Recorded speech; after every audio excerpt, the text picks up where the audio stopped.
Come on. I'm ready to go to bed. Come on, I gave you an extra hour. I said, no, it's not time for bed. Chill out. It's 9 o'clock. I'm 12 years old. Stop treating me like a baby. Let's I'm go. not going to bed. We're not going to bed. Are you here? No, we're not going to bed.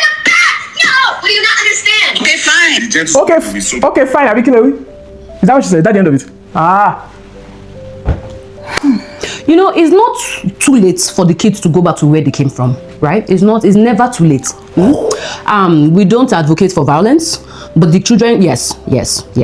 Now, gentle parenting does not help, does not work anywhere, any shape, any form. We're not asking you to abuse your kids. We're not asking you to use a belt or whatever weapon. I'm asking. No, we're not. I am. But we are saying that you need to discipline your kids. You need to be firm, because this just reminds me of last year, right? I don't know if you guys remember, there was a trending video last year, and there were actually quite a few of kids where they either took their cell phones or something at school and they became very violent, or kids where they said, you know, you need to go to bed, or that's enough, like screen time or a computer, and then they became violent. This is the thing, right? Because when your kids are, you know, you become their friends, and you're not saying you should not be friendly. There's a difference with parents being friendly and then being their kids' friends. When you get to the point where you are not being firm, there are no consequences, you're always like relaxing and all those things, they will take advantage of you. In this situation, this kid, look at how young they are. So in another 4 years,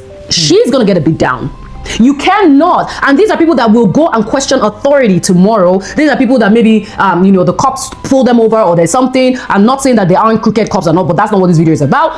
And they will challenge authority because they don't know what that looks like. They will go to school and the teacher will be like, can you give it? They'll be like, nope, I'm not going to do that, blah blah blah. Because I bet you, if you investigate further, when these kids were younger, they got away with a lot of these things. I don't want to go to bed. Can I stay up for another minute or two? I'm like, okay, she's so cute. I'm just going to let you stay over.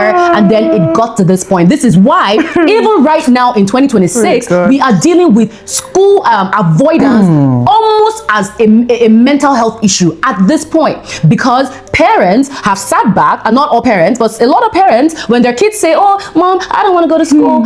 You know, this person said this to me, and and they're like, okay, you know, just stay home. And at the end of the day, the kids they don't want to go to school anymore. There's so many cases where kids will actually be like, yeah, no, they'll go, you know, they'll go a full session without going. They'll go a full year without going, a full term without going to school at all. And then the schools are like, they're scrambling, trying to work with the parents to see how they can get the kids to school. So no, stop doing that.